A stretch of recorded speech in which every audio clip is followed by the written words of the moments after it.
It's been tough. It's fourth game in 10 days, and you know it's going to be difficult coming here anyways if you have a couple weeks to prepare. So it's difficult.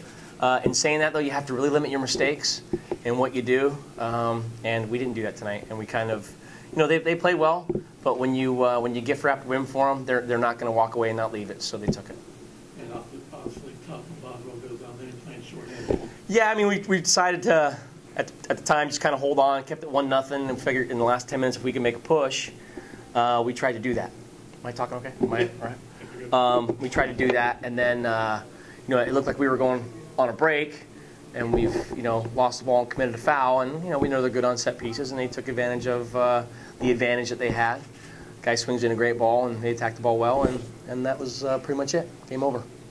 Sorry. It seemed like in both games against Columbus, they were able to neutralize Brian Ching pretty well. I know he had the one shot at Houston, the open shot there. Yeah. It seemed like, especially tonight, you weren't able to get him free. Were they doing something special? No, I mean, yeah, I mean, it kept the ball. It's better. If we had good possession, it opens up for better opportunities. He had a good chance in the first half that he kind of looked for the defender and lost his way a little bit.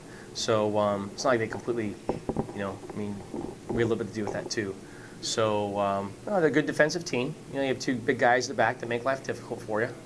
But obviously, I think importantly, if we had some good possession and we're a little more patient, especially in the first half, we got in good positions and we were trying to force it a little bit, it makes life a little more difficult on you.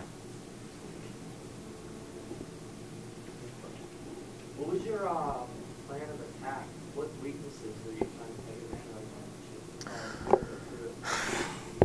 of? Well, obviously it didn't work, so I can't really say anything about it. But no, we felt that because they do like to attack, you can sometimes catch them on the break. And Ekbo and Rogers or Gavin both do play very high. Sometimes they leave their defenders one-on-one at the back. And if you move the ball quickly and pass while they're pressure quick, you can get a chance and an opportunity to maybe gain some ground and hopefully catch them. So, but they're a solid team. When you look at them, they've been solid for a couple of years here. From the goalkeeper is very good.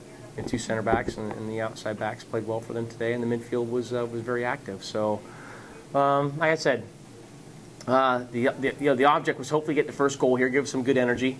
Because we knew coming in it was going to be a little bit of a difficult night.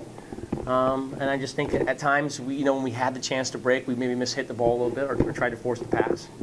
But like I said, there's not a lot of weaknesses there. So yeah, I think you just kind of have to outfight them and outplay them if you can. Coach, there were a couple of new pieces in the crew lineup tonight. Is that any a challenge for you, or no. Does this seem just a solid team that they can come in? Who was new besides? Renteria and. I've seen Renteria before. I mean, he's been playing in the league for a while now, so it's not new. I think if anybody has MLS shootout package, you can watch Columbus play and all the other teams in the league. So we talked about Renteria. The only one who's different was Francis, right? The kid, the left back. So. And if he beats you from left back, then then he's having a heck of a game, or you're really just you're poor defensively. So we spoke well about Renteria. Lays the ball off, always runs it behind. And Escoto kind of plays off his shoulder. So, but the first goal he got wasn't exactly a wonderful piece of play by him. It was, like I said, it was kind of a huge mistake by us. So and we knew Columbus. We watched them, and I think we knew what they had. And I think we started the game very well. I mean, we created a couple chances in the beginning. We could have scored, but and then I think they had a game. They grabbed the game a little bit. I think in halftime we made some adjustment. We talked about what we should do better, and then the second half was much better. Obviously, the goals changed the game. So. I mean, the mistake that goalkeeper, we scored over the mistake. So, fortunately for us, so you have to be good and lucky. So we take it. In the end, they got the red card. So, we possessed the ball pretty well. And then we will be able to score another 2 goals. Overall, very happy about, win 3-0, obviously. 5 goals in the last 2 games. Emilio Renteria playing striker the last 2 games. Is that a coincidence? Well, we have to have the players in front that score the goals. I mean, Jason Garrett scoring the goals too. I mean, his first start, against Chicago, he scored a goal. So I think, the players that we put on the field contributing. And I remember you asked me a question, before the New York, we're not scoring the goals in 200 and how many minutes? 240. Yeah, so you know that we created chances. We wasn't finishing them, but you know I think we look sharp in front of the goal and we just finished the chances. Emilio's condition, his injury, do you know? I have to talk to the medical staff. I don't know yet.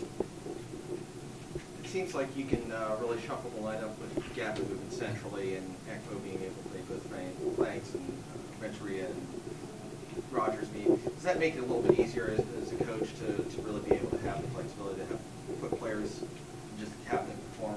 I think you have to be very careful. I mean, you have to, you know, we putting a lot of thoughts behind who we're playing and how we're going to play. So sometimes it's very dangerous. You know, if everything works, you look good. But if not, but it seems like, you know, the guys that we're putting on the field actually, they know the roles, and then you know everybody's contributing. Even today, you know, Leonardo Griffin play only 5 minutes, but he scored a goal. So you know it's nice to have players like this that can change the game.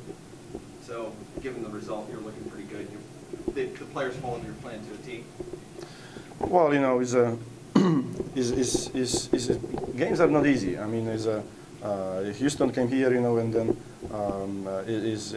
they're a very difficult team to play against, and we show for the X time that you know we are be able to find a way to win. Well, you're starting to rotate some guys in. Sean Francis made his first start. Defeat his first appearance. You're piling up the points. 34 now, 13 games to go. But is this a sign that these guys are starting to get the experience they need as you head into Champions League and Open Cup and the playoff race here at the end? Well, you know, you know, we're putting the team that they can win the game for us. You know, so before this game, we thought about who we're going to play and how we can. It's not about shifting the lineup. I mean, we're putting the best players on the field. So today, we thought that to face Houston, this is going to be the best team that can win the game. We're wasn't thinking about Champions League yet. So you know, just like I always said, one game at a time. But this was great for Sean actually to get experience. But you know that's a different thing. What did Sean show you leading up to this game that earned him that start? And in the game, what was your impression of him in his first 4 minutes? He played a very good game. We showed his quality during the practice, and he showed that today on the field. So that was nothing unknown for us. You know, he blended pretty well.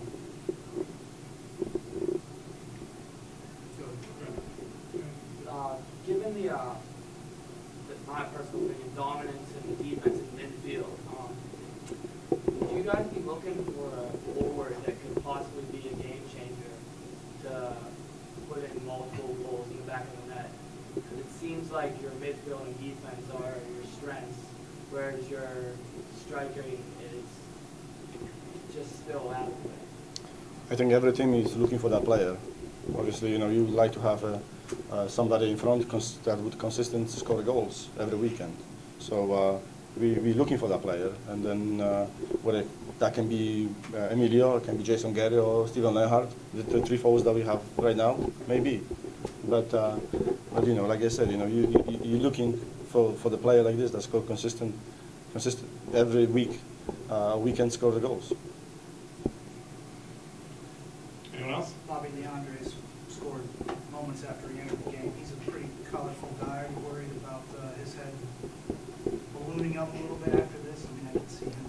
I think that was a good experience for him. I don't see that. I mean, he's a very nice guy, and then, you know, he's very funny in the locker room, and you know the way he played today. I mean, he showed everybody that he's a good player. So I'm very happy for him that he scored a goal.